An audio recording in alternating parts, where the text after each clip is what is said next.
네, 민주당 등에선 검찰이 조국 전 장관 딸의 중학생 시절 일기장까지 압수했다고 주장했습니다. 일가족에 대한 도륙이라는 표현도 쓰며 사과를 요구했습니다. 하지만 한 후보자는 일기장이 아니라 일정표라고 반박했습니다. 그러면 수사하지 말았어야 했냐며 사과할 필요가 없다고 했습니다. 박병영 기자입니다. 민주당 김용민 의원은 한동훈 법무부 장관 후보자가 지휘했던 조국 전 장관 수사를 언급하며 질의를 시작했습니다.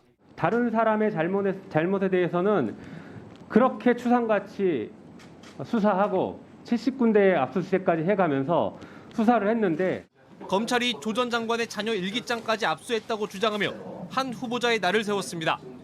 그래서 여동생 노트 일기장까지 압수수색하고 들여다봤습니다. 그 일기장을 압수한 적이 있느냐 그랬더니 그런 사실이 없다고 합니다. 그건 아마 좀 잘못 알고 계신 것 같습니다.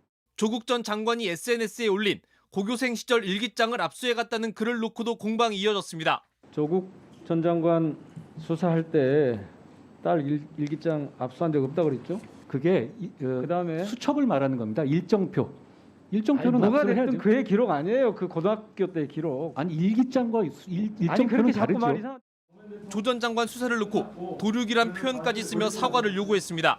노무현 대통령의 죽음이든 조국 전 장관 가족 일가족에 대한 도륙이든 하여튼 사과 의사가 없다는 말씀이시죠? 그리고 온당했다. 노 전 대통령 사건에 관해서는 제가 알지 못하고 제가 왜 관여한 바가 알지 없고요. 못해요? 그때 검찰에 제가 계셨는데. 관여한 바가 없고요. 조국 전 장관 사건은 제가 관여했는데 관여하지 그건 않았는데 사과 지금 사건이 법무부 장관 아니라고 생각합니다. 후보니까.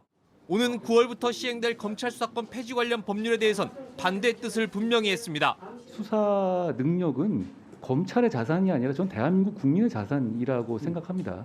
그걸 갑자기 어떤 대책도 없이 증발시켰을 경우에는 대한민국 국민과 대한민국이라는 이 나라가 그만한 자산을 잃는 것이기 때문에 이어 한 후보자는 위헌 소지가 상당히 높다며 서민의 피해는 고려하지 않았다고 했습니다. JTBC 박병현입니다.